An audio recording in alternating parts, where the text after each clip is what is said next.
Are you tired of feeling stuck at the start of your fitness journey, not knowing where to begin or what habits to focus on? The truth is, most people struggle to make lasting progress because they don't have the right foundation. In today's video, I am going to cover 10 tips that you can use when starting your fitness journey. And these are tips that I share with new clients, and I know that these tips are going to help you get to the next level, to help you build a lasting routine and end the frustration and confusion. Tip number one is going to be for you to have a non-scale approach when it comes to progress. Are you one of those people that weigh yourself every day just to see if you've lost a pound, gained a half a pound, lost a half a pound? I'm going to tell you right now, get rid of the scale. At the start of your program, that is when you need to weigh yourself, take your measurements, take your beginning photo.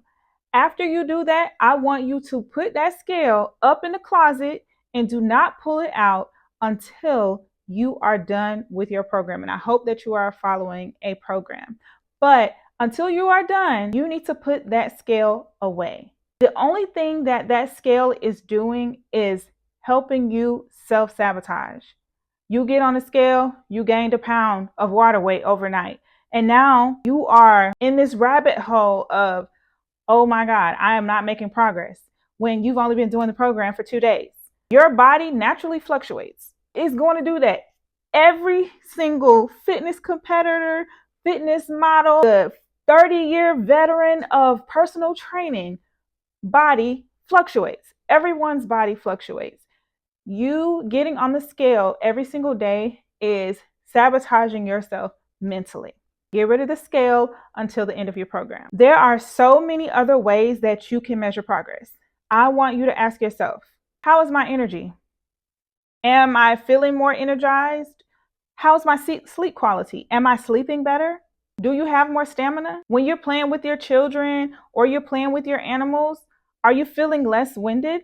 How are you fitting your favorite dress or your favorite pants?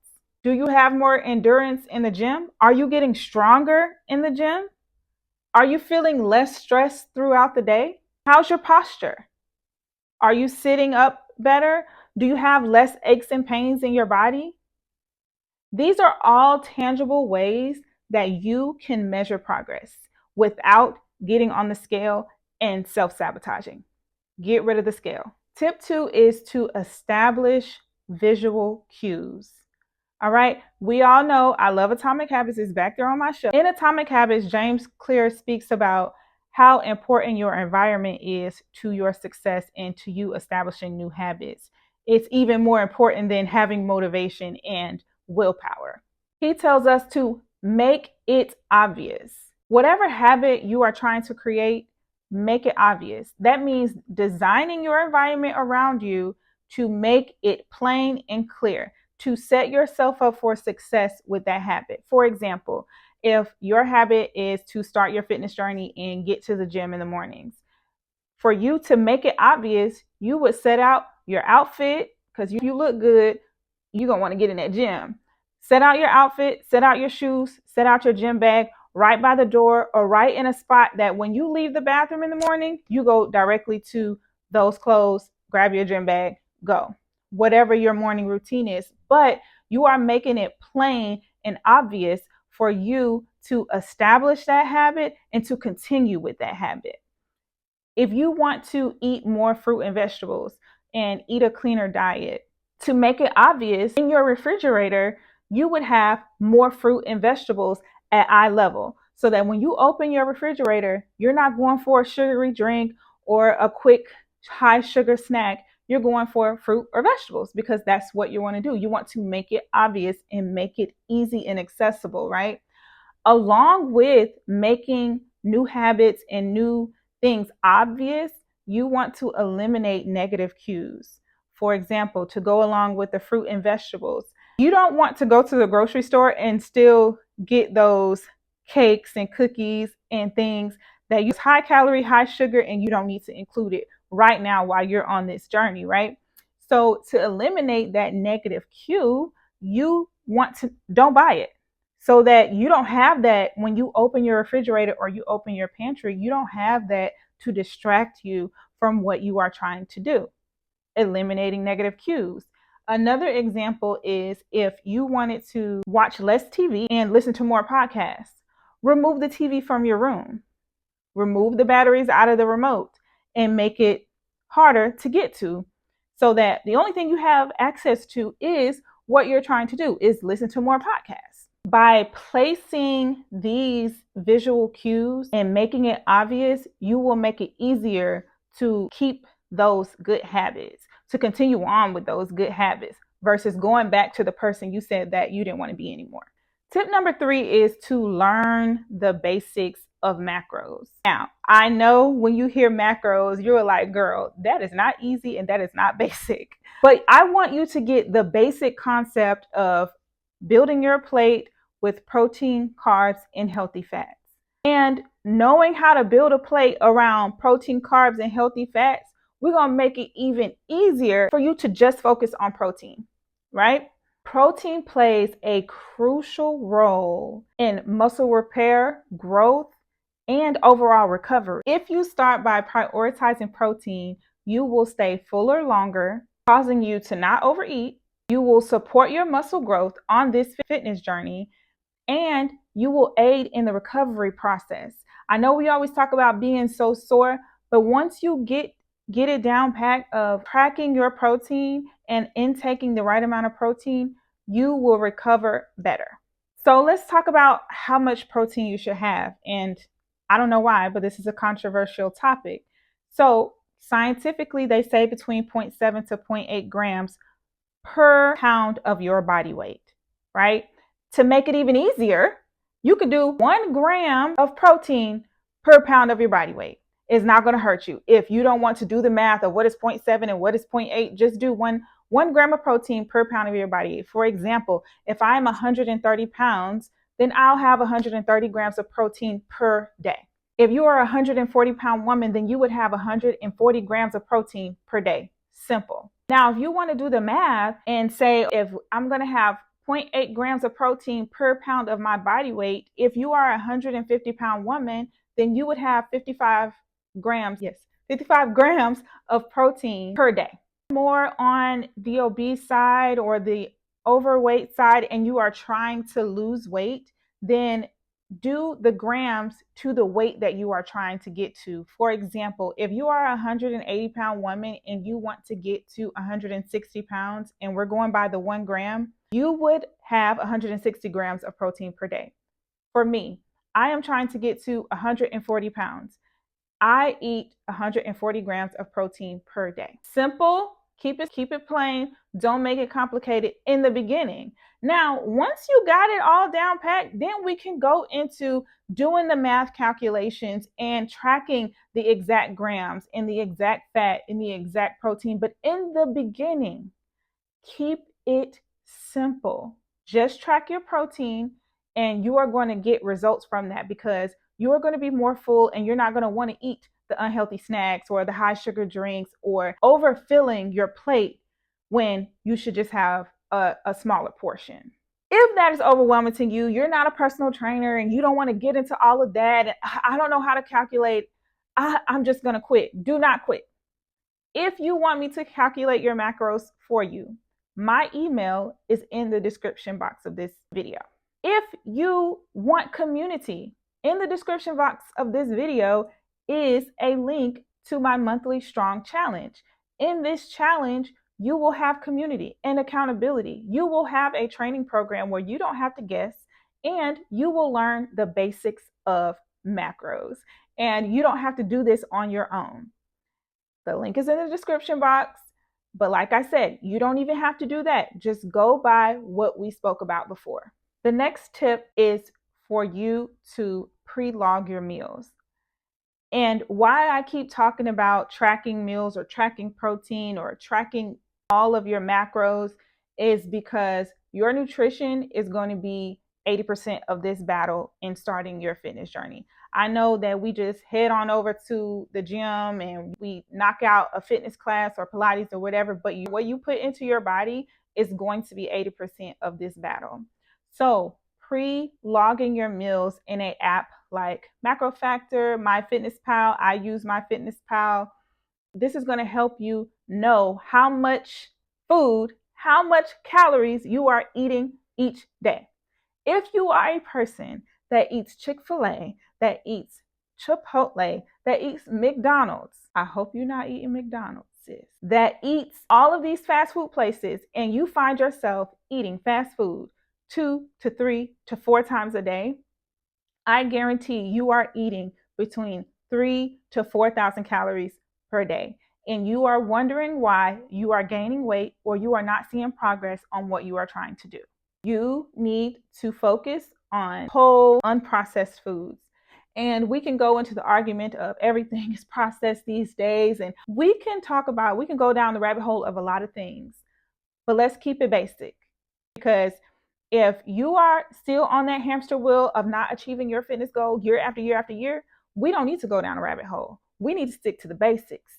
And the basics are going to be to log your meals. So you can log your meal each day, or you can log your meals for the week. I log my meals each day. So in the morning or the night before, I know what I'm going to eat for breakfast, lunch, dinner, and what I'm going to have for a snack. Now, throughout the day, something might change. I might not have had that shake, so I go remove it.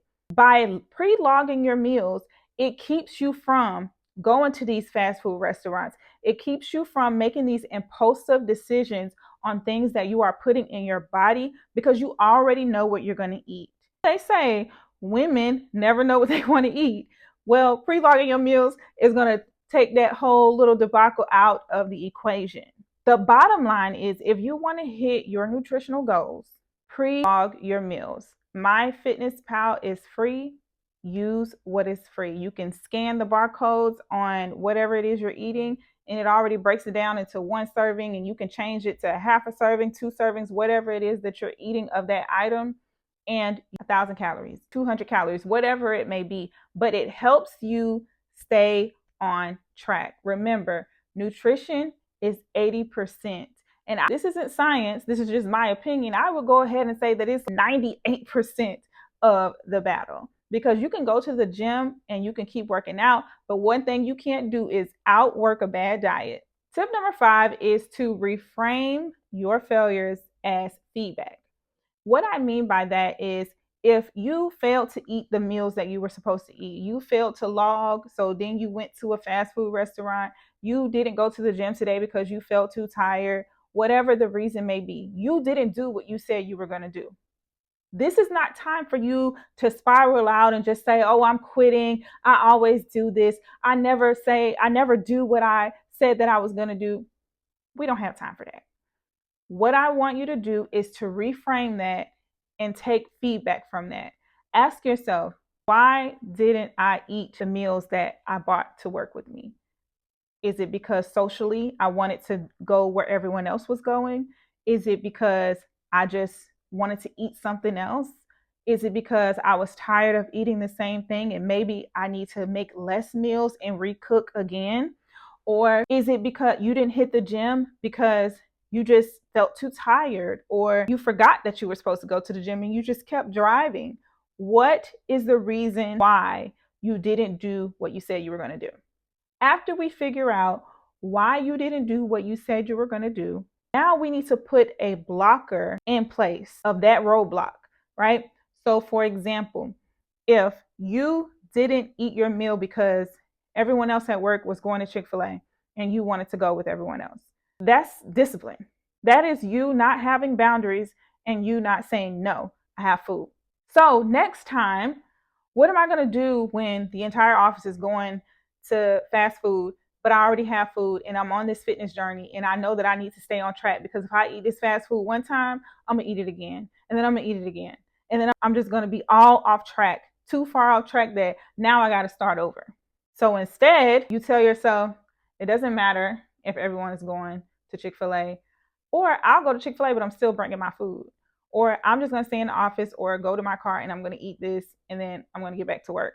Whatever it is that caused you to get off track, ask yourself why, and you need to put a trigger in place so that you can have boundaries and you can stay on track of what you need to do. Now, I am not saying that there are going to be days where everything is just up in chaos and it's just impossible to do what you said you were going to do, and you have to take a little detour. That is one day. Get right back on track the next day. But don't use that as an excuse to say, oh, whatever, everything is going to chaos. I'm just not going to the gym. I'm just not going to eat right. I'm just not going to work on my mental health today.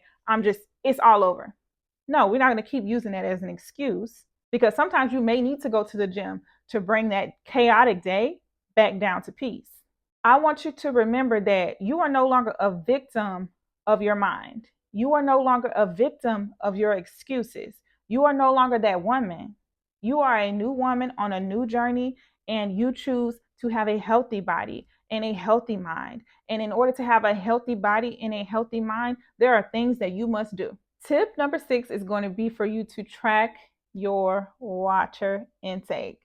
And the girls are rolling their eyes right now, because if somebody else tell me to drink water, I'm going to scream at the top of my lungs. But girl, you need to drink water. Okay, the number is about 75% of Americans, and it could be higher, are dehydrated. Even the small amount of dehydration, mild dehydration, will cause you to have mood swings. It causes you to be tired, have poor performance. It literally messes with your brain function. That is how important drinking water is. And the number is about 42% of women underestimate how much water they drink.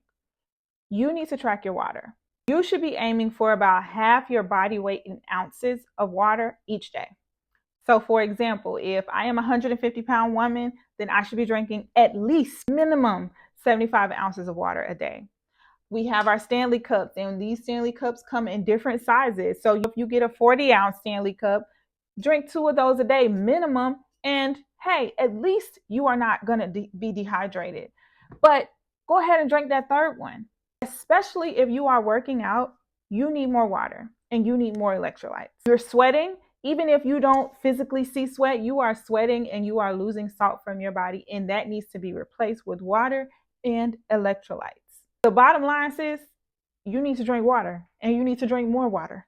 Your skin, your hair, your nails, your vagina, it needs water.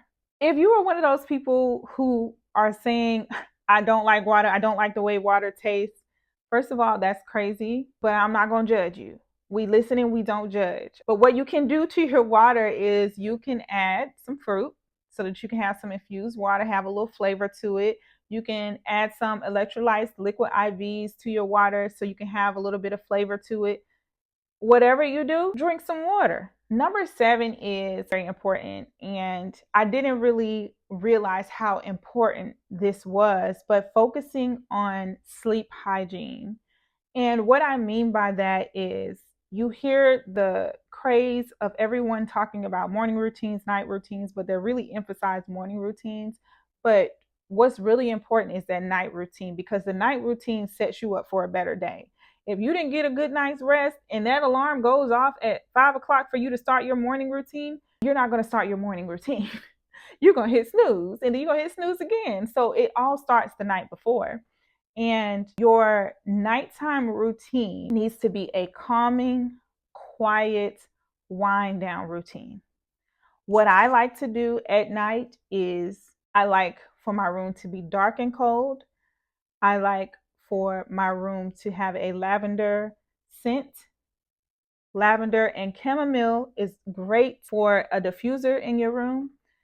If you don't like that, that's fine. There's lavender bed sprays that you can use, or melatonin bed sprays that has lavender and chamomile in it. Having a shower, please don't go to bed dirty, and don't go to bed with makeup on your face, period. Make sure your sheets are clean, your pillowcases are clean. All of those things contribute to your sleep hygiene, because any of those things that are off, and you are not going to sleep well. And you need an average, scientifically, an average of 7 to 8 hours of sleep per night. And I know there's going to be people out there that say, oh, I do well with 4 to 5 hours of sleep. Over time, you are collecting so much sleep debt, you are going to crash. Your body needs optimal rest. The rest that your body gets contributes to your performance that you have the next day. So if you're one of those people that need to be a high performer, or you're starting a fitness journey to where you're working out in the morning and you need to perform, you need to get a good night's rest. Aside from the people who think that they can sleep 4 to 5 hours a night and they have the best performance ever, I want to talk to the moms, because I know how hard it can be when you are a mom and everything is chaos. You get off work, you have to prepare dinner, the kids are going crazy, they have homework, or they're even smaller than that and they don't have homework, but they need your attention. But you have to clean the kitchen and you have to pay attention to your spouse if you have one. You have to do this. You have to get them to bed. You may have homework. You may have this. Let me tell you something. I have 2 children, and my children are 18 months apart. I know how it is to have 2 children in diapers. I know how it is to have 2 children who are crying and need you at the same time. I know that it is chaotic. I know that it is stressful, but I want to emphasize to you to get your kids on a routine. And I know you're probably like, so many people telling you, get your routine. Nobody is here to help me with this routine. You have to do it. I had to do it. And I was a young mother. I am a young mother. I'm talking about was. I am a young mother. And at that time when my children were 2 and 3 and they're 18 months apart, they're babies, I had to get them on a routine of going to bed at 8 o'clock. So that means by the time I get off, I need to prepare dinner, they are the priority. I need to play with them, prepare dinner, do whatever it is I need to do with them, give them a good bath. And guess what? It's time to wind down. Let's read a story. It's time to go to bed. And over time, your children are going to be used to that schedule, which is what you want. You want them used to that schedule so that they can go, when they get into bed, they're asleep within 15 to 20 minutes. In the beginning of when I was trying to get my kids in a routine, was it hard? Extremely. Were they getting out of bed 10 times? Yes. Did I redirect them back to the bed? Yes. Was it frustrating? Yes. But I had to be patient in order to reap the long-term benefits. And that's what happened. So when we got home and we started to do our little routines and wind down, by 7:30, they were tired anyways. My children, I want to say they were going to bed between 8 and 8:30 until they were probably 8 and 9 years old, maybe even 10. And then we went to 9 o'clock. But even now they're in high school and they still go to bed at 10 o'clock. Not because I make them now, but because they're tired. They're just used to routine. So I say all of that to say it is imperative that you get on a routine with your babies and get them to bed at a reasonable time so that you can have that hour to hour and a half to wind you down and to pay attention to you. And if you have a spouse, give your spouse some time, but you have to pour back into you, because if you keep pouring from an empty cup and you're not getting rest, it all trickles down. It affects work. It affects the kids. It affects everything. I say all that to say, if I can do it, you can do it, babe. I promise you, if I could do it, I didn't have this mindset back then, but I did it. And if I could do it, you can do it too. Number 8 is going to be to set a movement alarm. This is especially for the people who have a sedentary job where you sit at a desk most of the day, even if you work from home, because sometimes when you work from home, you work from the bed. Or if you work from a desk at home and you're sitting down, set a movement alarm every hour so that you can get up, stretch, reset your mind, but most importantly, move that body. You have to move your body or your body will become rigid and stiff, and it affects your performance when you try to go work out or work out before work. All right, so we're on to our last 2. Number 9 is going to be to start with consistency instead of intensity.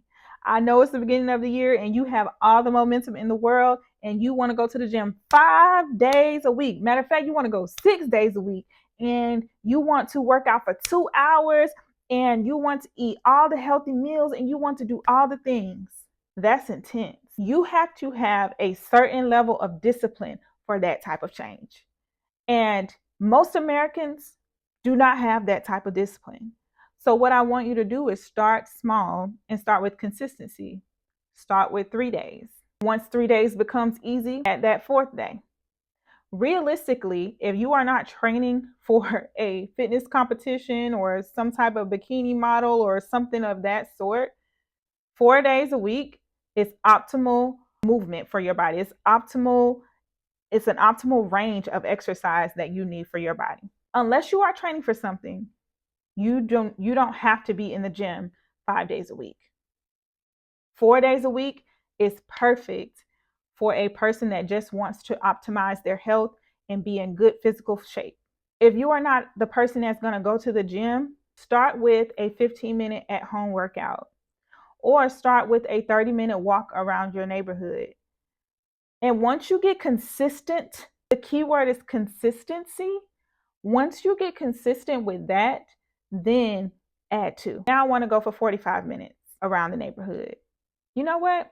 45 minutes around the neighborhood is seeming pretty easy these days. I think that I will try to go to the gym one day and the next day do a 45-minute walk around the neighborhood. If you can be consistent with something, it's better than you going all in and not being able to accomplish it. Because with you being so intense and trying to start everything all at once, it keeps you on that hamster wheel of not accomplishing what you said you were going to do. And lastly, stretch before you go to bed. Stretching before you go to bed is going to relieve so much tension in your body, and it is going to contribute to that, what we talked about, sleep hygiene. I know a lot of times when we're starting new on a fitness journey, we're very sore. So taking that extra 10 to 15 minutes before you go to bed to stretch your body out one more time, because you should have stretched before you left the gym too, but to stretch out again before you go to bed is going to help aid in your recovery so that you're not as sore as you would normally be. And again, the quality of your sleep is going to improve. When I started doing yoga stretching, I put on a YouTube video of yoga stretching, especially for my lower back. My sleep improved drastically because my body is totally relaxed. If you are starting on your fitness journey and you don't want to do this thing alone, go ahead, click the link in the description box and join the monthly Strong Challenges. This is going to give you community. It's going to give you a training program. It's going to give you the nutrition guide. And guess what? You have me on call to message me on the app to let me know, hey, you're having this issue. Hey, can you answer this question at any time that you need me? The link is in the description box. Again, and if you don't want to join the challenge, I wish you the best on your fitness journey. Leave a video idea that I can do for you so that I can at least help you in that way on your fitness journey. Good luck, girl.